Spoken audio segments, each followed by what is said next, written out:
Well, welcome back. And we will kickstart discussions today looking at health, which is what we do every Tuesday with Dr. Olaire Roberts, public health physician of several decades, I love to add.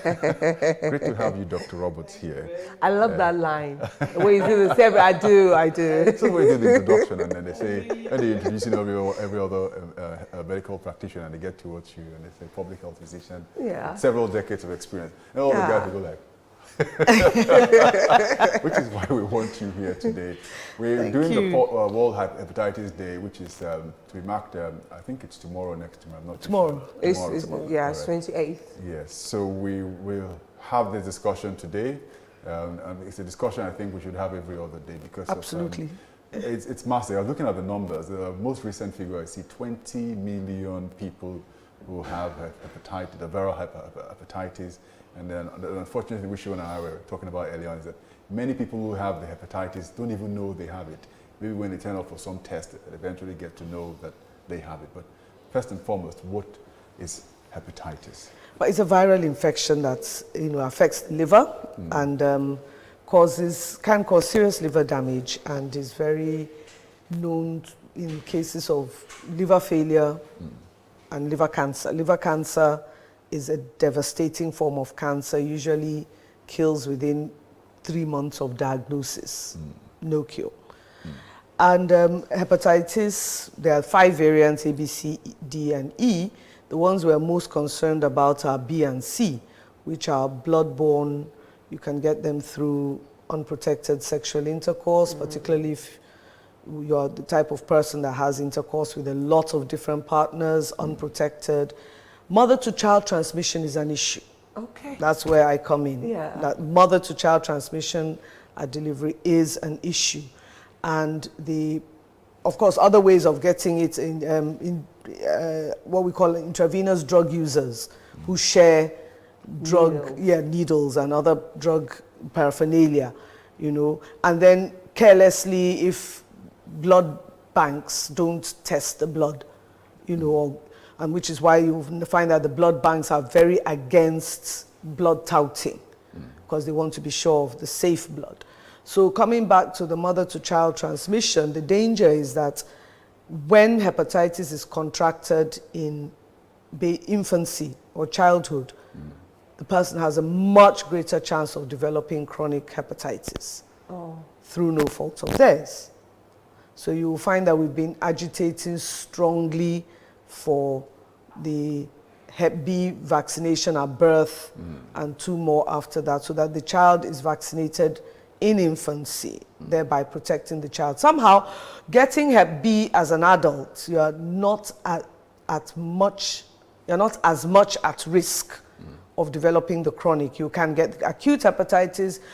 Some percentage do go on to develop the chronic hepatitis, but you have a better fighting chance. And if you're immunized from infancy, you're protected pretty much for about 20 years and possibly for life. So these are the main issues. All right, now, we talked about the fact that some people may not even know.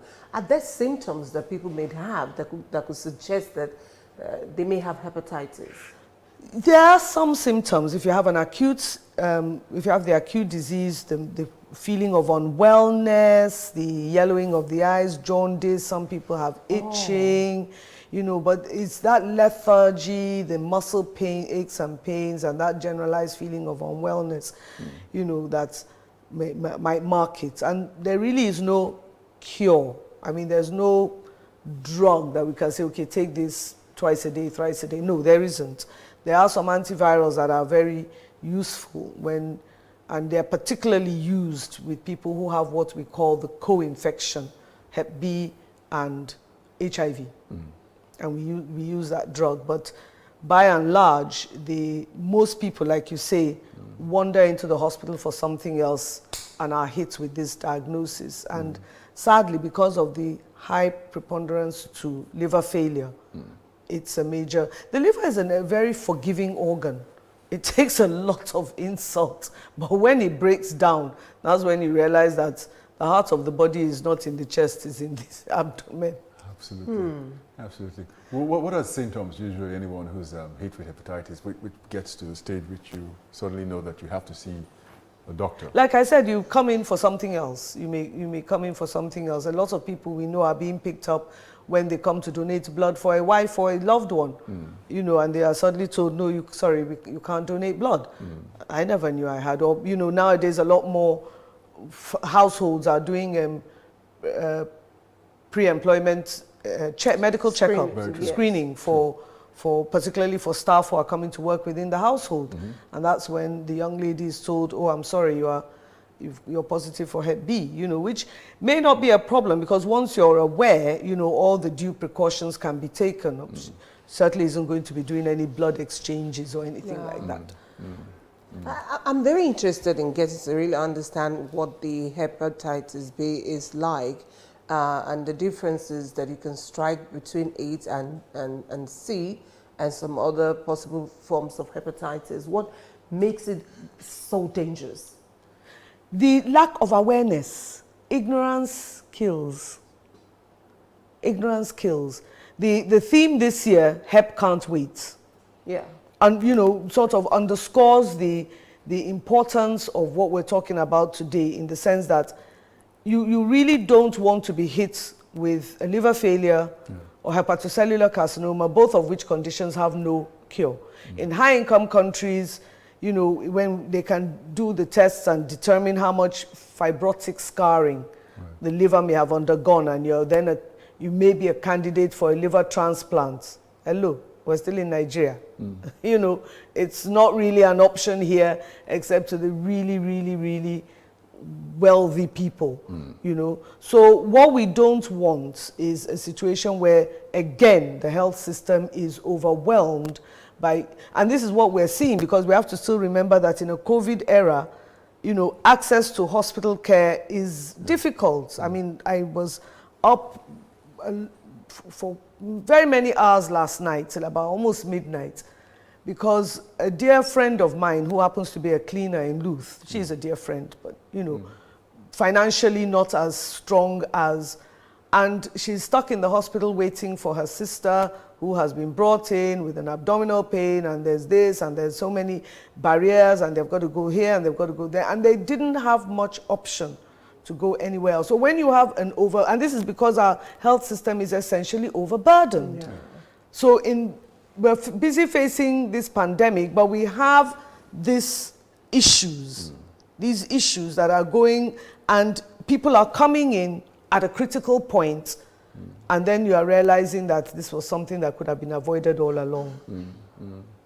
These are the situations we really cannot tolerate. I want us to dwell on the mother-to-child transmission, so to speak, but we have joined us at this point in time from our Abuja studios, Dr. Obi Adigwe, who's the Director General, National Institute for Pharmaceutical Research and Development, NIPRD. Dr. Obi Adigwe, we thank you so much for being part of News Hub today. Thank you for having me, Sharon. All right, it's World Hepatitis Day on Wednesday, 28th of July, and we're wondering how much Nigerians are aware of this very deadly disease. Well, not enough, apparently. Worldwide hepatitis has been one of those conditions that has generally elicited a lot of concern for various stakeholders. The figures for hepatitis B and C globally hovers around 350, 400 million. And every year you have about 4.5 to 5 million avoidable deaths attributed to those two strains of hepatitis, the B and C. And in Nigeria, apparently, due to the fact that we don't have as much robust and comprehensive strategies to address the prevention, the immunization for those that are immunizable, and as well as available treatment for those who are finally diagnosed as having either the acute or the chronic conditions. You find that it's sort of like a double-barreled travesty. On the one hand, you have a lot of people who may be going around with these conditions and not knowing that they have these conditions. And on the other hand, you have people who have the conditions, know that they have the conditions, but probably can't afford to get the treatment because there isn't enough resources either from their own side or within the system to take care of them. So it's an issue that needs to be looked at and looked at seriously. And like the theme says for this year, literally, hepatitis cannot wait. Yeah, can't wait. We also have Dr. Adigwe, a deadline, a cutoff date for 2030, saying that hepatitis no longer becomes a public health concern. I'm sure Dr. Roberts will have something to say about that in terms of if it's achievable or not achievable. But being an allied partner in the healthcare industry, what do you think about a cutoff date for hepatitis in terms of management as well as having the vaccines and the drugs to deal with it? I'm very worried, when it comes to deadlines, because my experience is that globally, and even worse off in developing countries such as Nigeria, we're very, very good at setting deadlines and setting, grandiose dates for things to stop. However, the very factors, the very elements that need to be put in place in order to achieve those deadlines are either not being provided or not being prioritized. The last time I was on this program, Orogo, you would remember I mentioned specifically that it was a travesty how for COVID, African countries and a lot of developing countries suffered because they didn't have local vaccines manufacturing capacity. Close to a decade ago, when Nigeria was hit by meningitis, myself and a few stakeholders talked about local vaccines manufacturing capacity. And we were roundly vilified because then the rage was that you should abdicate the responsibility for production of your vaccines and medicines to countries where producing those commodities was cheapest, and then you send it across the world using elegant and sophisticated supply chains. We argued against that and said that what we should be looking at was national medicine security as a concept that should be the bedrock of provision of health care for our people. It took COVID to come to prove us right and prove all those people who vilified us wrong. And this is the sort of thing that needs to be mainstreamed for this discussion. I don't know if you're aware about the fact that in Egypt, FACO Pharmaceuticals, the Egyptian government and the Egyptian military partnered to develop some interventions for hepatitis C, which went on to use to address the high prevalence of hepatitis C for their own people, and even went ahead to begin to export interventions to other countries, thereby earning them new revenue, which could help to improve the Egyptian economy. That is the type of discussion that we need to be talking about here in Nigeria. We, on the one hand, we need to scale up advocacy.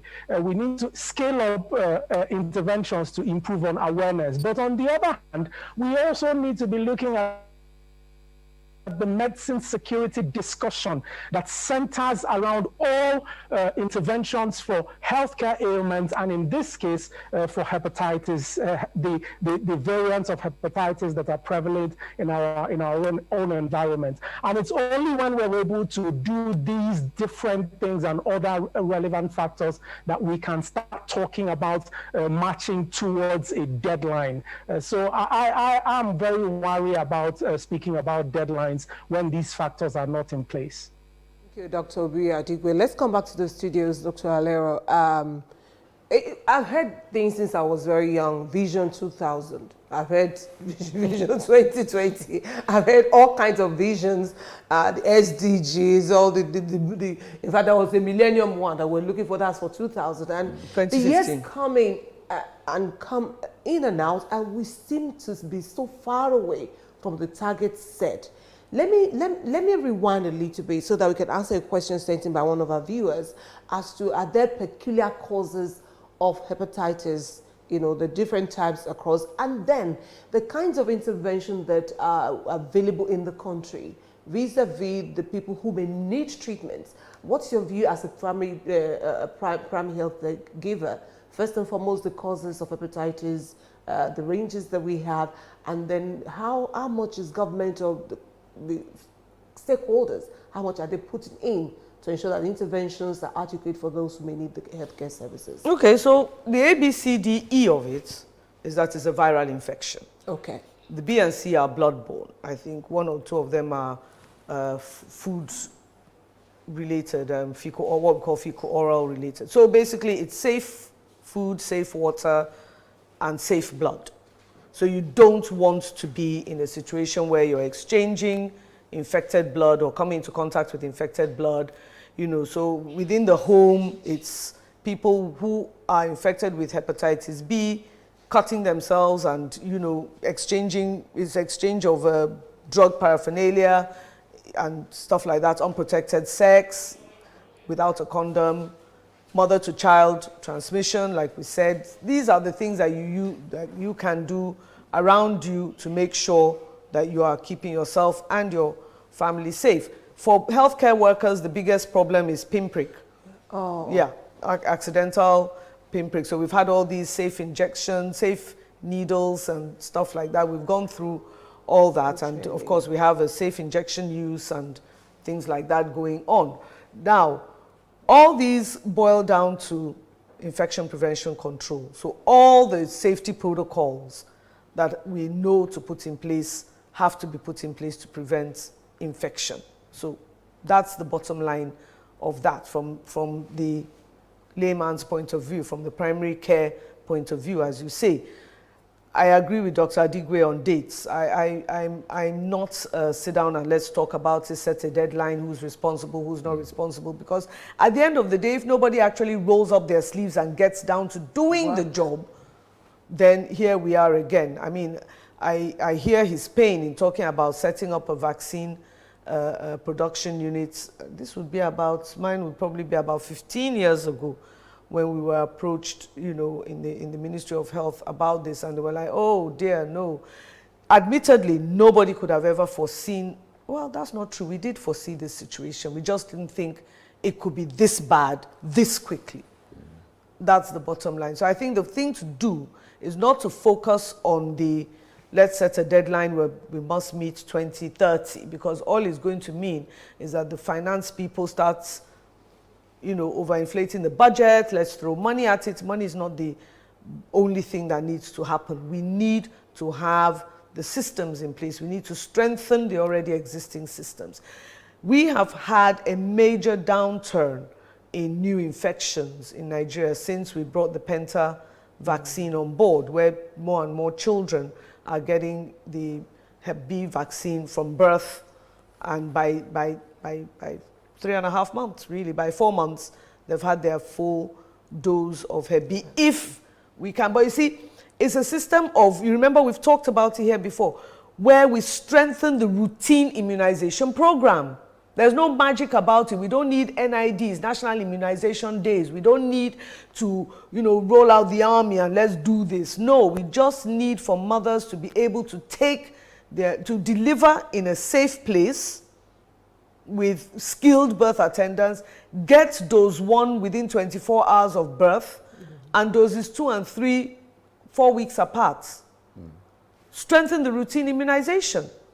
Strengthen the routine immunization. I come back to my favorite space, primary health care. So once we can do that, we can eliminate a lot of infection in a very short period of time. And we will be on course to meet the so-called deadline of the so-called 2030. But the question I ask is, I remember the MDGs, that's the one you mentioned, 2015. Yeah. We're now in 2021.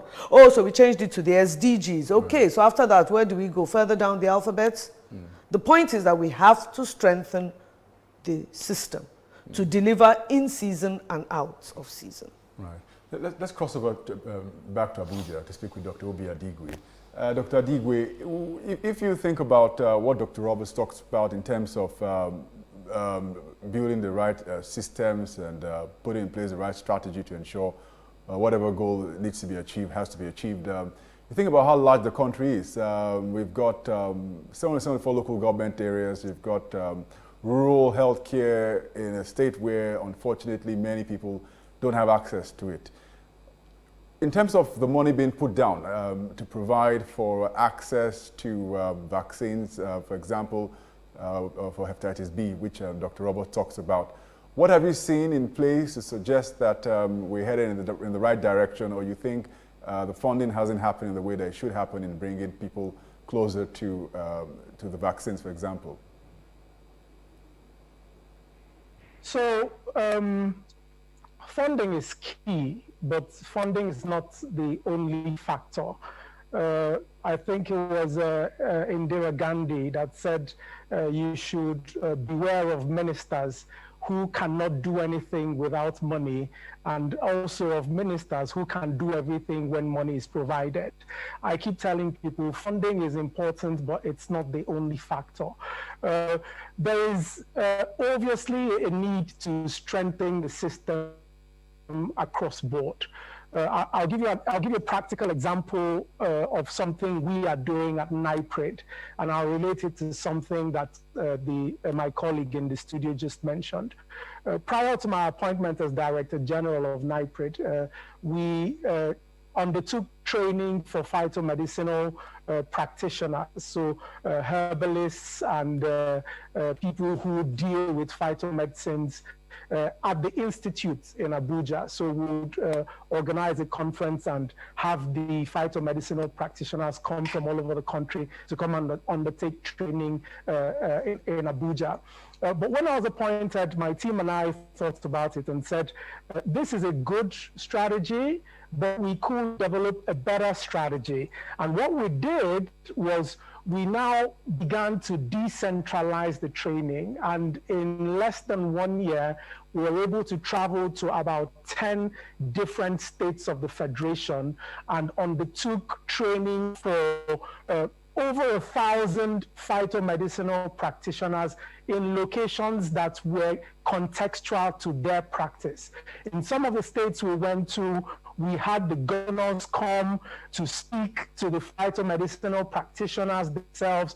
We had the phytomedicinal practitioners display their products. We had trainings ongoing for how they could register their products with NAFDAC, how they could access the market better, how they could mainstream their products by improving on the research and development that's undertaking in those products.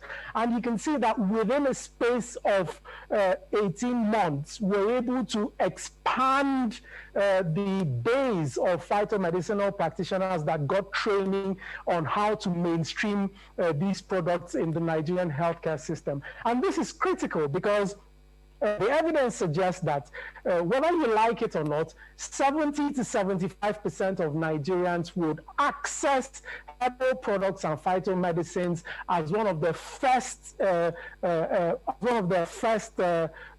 nearest access to interventions when they fall ill. And if I draw a corollary to what the colleague in the studio just mentioned, women who should have access to quality healthcare when they're giving birth. That is one very viable intervention that can help to break the chain. And if these people, the traditional birth attendants and other practitioners that are at the grassroots, at the primary healthcare levels, are trained to recognize and intervene and probably refer to other professionals when they can't deal with, that in itself will help to strengthen the system. So I think the methodologies are things that we should be looking at improving, not only funding as an intervention that will help to break the chain. All right, thank you, Dr. Obi Adigwe. You are the Director General, National Institute for Pharmaceutical Research and Development. We'll take a break with you. We still have Dr. Alera Roberts also in the studios. She's a primary health care physician. We'll take a very short break. When we come back, we'll wrap up on this very, very interesting topic. You don't want to miss it, because I want to see how we can talk to people on the ways they can get hepatitis B through the food and perhaps things that they drink, because these are things that happen to us every day. After the break, just stay with us.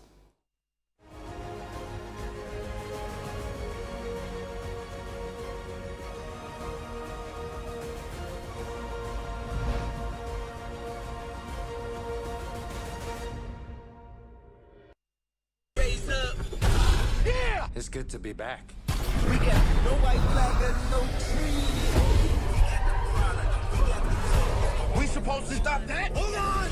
We going wild. We on the loose. We on the grind. We are the team. I spent my entire life in your shadow. And now, you spend the rest of yours living in mine. We going wild.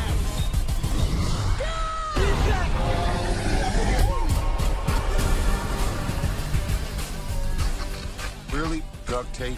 You acting like we on our way to Home Depot. Punch it! No, Jack!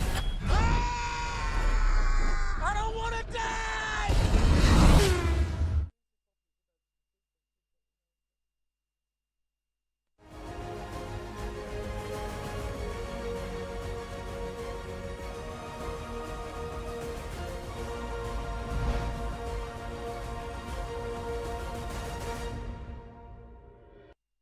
Very many curious questions coming from our viewers this morning.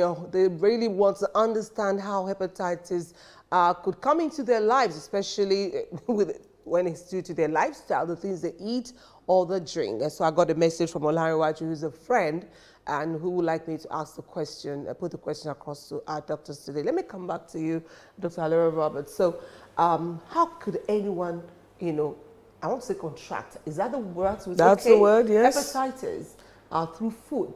A and E particularly are the ones that are contracted through what we call fecal-oral transmission. So it's food or water that you drink that is contaminated with feces, basically. And in those feces are the virus particles from other infected people. So unsafe water supply, basically, is what is the cause. Yeah. So that's an easy one. Easier said than done for a lot of people, because unsafe water supply is a major, and we're battling a cholera outbreak. Yes, yeah. Unsafe water supply. So you've got a lot of fecal-oral contamination that can come. Hepatitis A and E are two of them. Cholera is there. Polio. People forget that polio is a fecal-oral contamination that leads to polio. So unsafe water is a major, major deal, which is why we've spent so much time talking about water and sanitation hygiene. You recall COVID. Hello, same thing. So that's the one that, again, we come back to simple things. Washing all your fruits and veg and meats properly, rinsing properly, making sure your water supply is good. Making sure your water supply is good. In fact, for a lot of mothers of young children, we try and encourage them to cook and to wash and cook food with pure water or bottled water. What if Yes. that pure water itself is not pure? Because sometimes the question is, Well, how pure is the pure water? Let me give you a quick trick. Yeah. Water in a plastic bag exposed to the sun for 24 hours, nothing survives. Oh. Yeah, that's a quick trick, but it's not something we encourage, because now we're dealing with plastic pollution, so there's another issue there. Basically, we just have to ensure and make a demand for safe water supply. I asked the question, and I wonder if some of people also will be in my shoes. Some people don't like washing their fruits with vinegar. They feel it's some kind of chemical, so you don't want to put it on your fruits again. And so some would rather go for salt. Some will use some little, soap, maybe that's used in the kitchen. Well, the things that I would then Dishwasher. recommend, if you don't want to use vinegar, a little bit of soap, but make sure it's rinsed properly, because nobody likes to eat soap. it doesn't taste And very soda good. there, yeah. Salt, not so much, because we have a hypertension crisis, and I'm sure we're going to talk about that one day. Sodium hypochlorite, bleach. Very, very, very dilute portions. One mil per 100 mils, I think, is safe enough to at least do a final rinse and then rinse. But at the end of the day, you see, if the water isn't clean, you know, rinsing off means you're simply reinfecting all over again. So we are still back to the basics, safe water supply, you know. That's amazing. Absolutely, very, very important. And I'm sure Dr. Obi Adigwe is thinking along the lines of what sort of local capacity we can build in terms of what he loves to talk a lot about, which is self-sufficiency and how we can decide what our future is, especially with dealing with hepatitis B. Dr. Adigwe, help us also understand in terms of research, which I know is a major work you're involved also with, in terms of what we're doing along the lines of research. Where are we, and what do you expect? Where do you expect us to be in terms of research and development? So, just before I answer your question, let me just add a little bit to what my colleague in the studio talked about. I think the current administration has done some good intervention in terms of policy by putting in place the Executive Order number 9, which is aimed at ending open defecation by 2025. And I'm aware that there's a lot of work being undertaken in the Ministry of Water Resources, Ministry of Health, and other organs of government, other development partners and other stakeholders that need to join hands in ending open defecation. Because if you can end open defecation in a timely manner, that also is a key factor in disrupting that fecal-oral transmission that is critical for hepatitis A and hepatitis E. Now, coming to your question, Orogo, the bitter truth is that we're not doing enough. Despite the fact that Nigerian researchers, Nigerian scientists, my star team at NIPRID have the capacity to do world-class research. Unfortunately, the prioritization of research and development in this part of the world is not where it ought to be. And don't take my word for it, look at the indices. The amount we spend as a percentage of our GDP per year, the amount of researchers we have in various areas as a per capita calculation, the amount of PhDs that we have in various areas. In each of these areas, we're lagging far behind, and it's an indication of a lack of prioritization. Research and development needs to be prioritized in our setting, and in different areas where research and development have been prioritized, the world-class scientists we have in NIPRID, other researchers in Nigeria, universities and institutions have always proven their mettle. And I'll give you a few examples. Sickle cell anemia, we received funding from government and other interested partners, including the current president of Nigeria when he was in one of his previous roles, to help bring value to how we could address sickle cell anemia. And in NIPRID, we were able to use those resources to develop the world's first phytomedicine that was developed from drug discovery and went up to phase 2, phase 3 clinical trials. That particular product is in the market now and is being used in over 40 countries across the world. In COVID-19, the recent intervention by government across the research and development landscape has begun to bring out results. There are interventions in terms of new COVID vaccine interventions in 2 or 3 different locations in Nigeria. There are different phytomedicines that have emerged that may have potential for COVID-19. there is now a preponderance of locally manufactured commodities such as face masks, hand sanitizers, where before COVID-19, all these commodities and drugs were imported.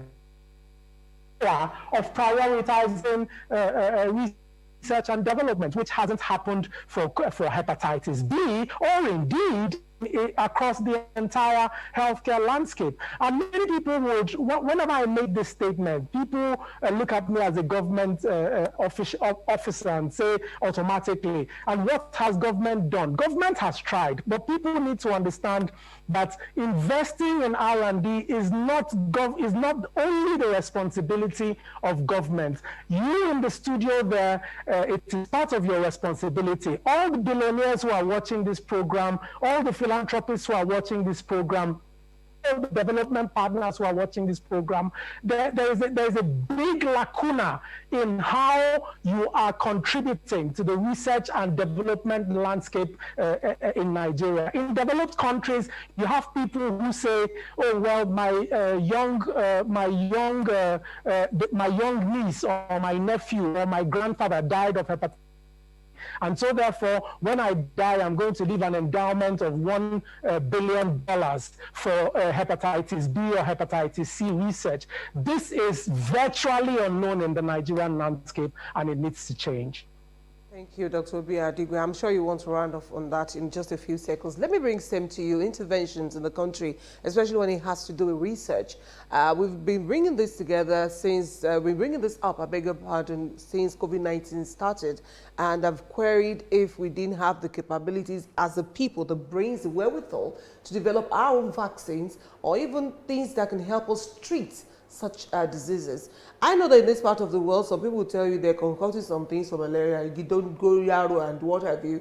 And then when you get the things that you get from tablets that are certified, you see that all of these are parts of the components of the drugs that eventually are kind of certified by appropriate authorities. What do you think, where do you think we are as a nation in ensuring that we really pay enough, adequate attention to interventions, preparatory, and even facing headlong health challenges that we have in the country? Or let me say, generally speaking. To be honest, I can't answer that question because I really do not know. Not because of any other reason that other than I haven't actually applied myself to thinking about it, because sometimes we are so busy on the practicing side of things that we cannot look back and say what's happening on the research and development end of things. So it's very interesting to hear what the DG NIPRID is saying, because it gives me hope. But I do know that because of the COVID and the amount of networking that we've had to do as a result, that there are some very, very, very smart, articulate and bright young scientists in the Nigerian Institute for Medical Research who have taken aspects of research and are, moving quite fast along. A, vaccine development. B, of course, you know where we are on genomic sequencing. I mean, we took the lead and we literally ran with it, and it's been very useful but there's still, as much as we have done, we can't stop and pat ourselves on the back and say this is what we have done, because there is a whole lot more that needs to be done. And one of the things that I keep saying is that we need the numbers, we need the research, we need the data. We need people to be constantly collecting and collating and analyzing that data and giving us analytic trends as to what is going on. I said a simple thing, strengthening routine immunization. How did we know that we had seen a downturn? It's because we've been collecting routine immunization data from the handheld cards that mothers go home with. Yes, ma'am. And we've had midwives and nurses and community health officers who are collecting that data and sending it in, and the local immunization officer in all the PHCs collating that data. But that's just one data point. We need a lot more, because if we're going to develop vaccines and we're going to develop drugs, and we must, these phytochemicals that he's talking about, we must, 200 million people, somebody's going to have a headache. And one day, we will not be able to bring in paracetamol through these sophisticated logistics supply chains. We will need to have manufactured it locally, because that will secure our health space. Because our health space took a huge hit. COVID just exposed all the gaps, and this Delta variant is exposing even more gaps. So even while we're talking about hepatitis, we need to remember that securing our health space is critical, and research and development is absolutely important for that. All right. Thank you very much, Dr. Leo Roberts. Let's cross over to Dr. Obi Adigwe for his closing remarks. And data will come from research, and research we all need, especially even journalists, so we can make sense when we speak. Your closing remarks, Dr. Obi Adigwe. I couldn't agree more with Dr. Roberts on her last submission. Even though I quarreled with her on a previous submission when she said that nobody could have predicted what would happen with COVID.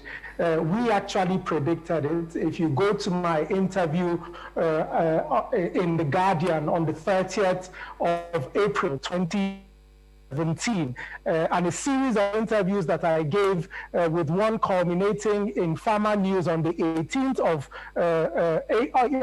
of March 2019, all before COVID hit. In fact, all before anybody knew what COVID was. We predicted that this would happen.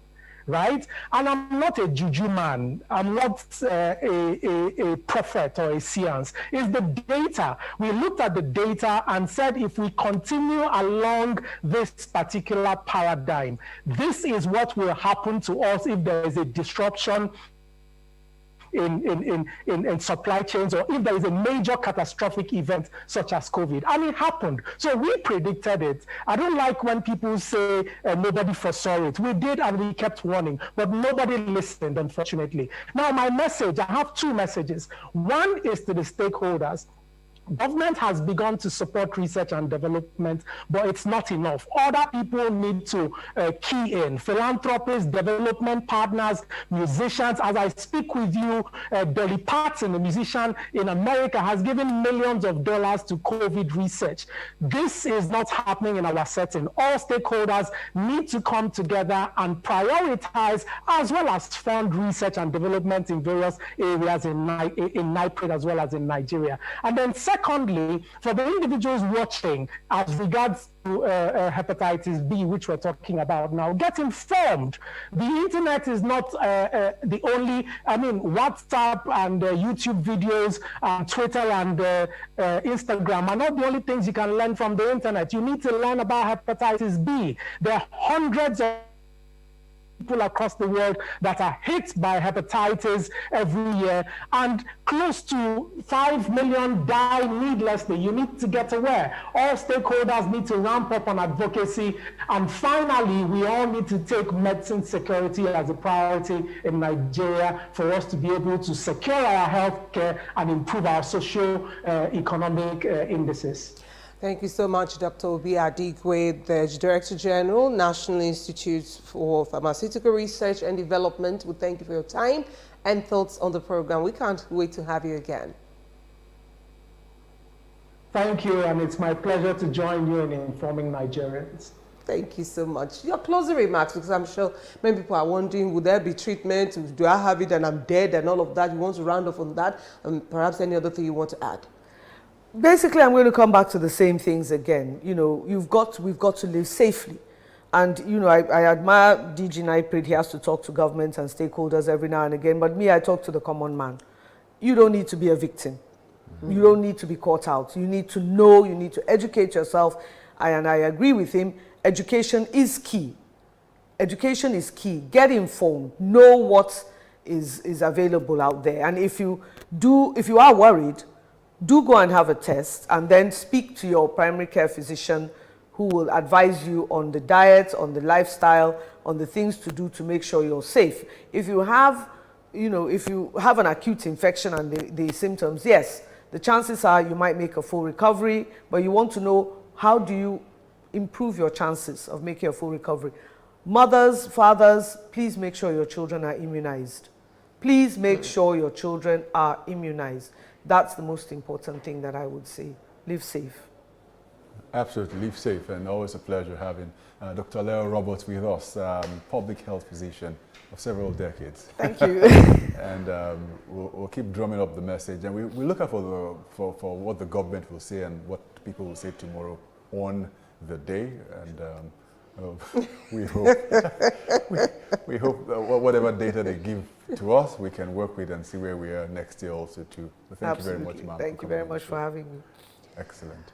All right, you're still watching USAB. We'll take a very short break. When we come back, I'm sure I can't wait to talk about the next big story. You can't wait to know what it is. Just stay with us.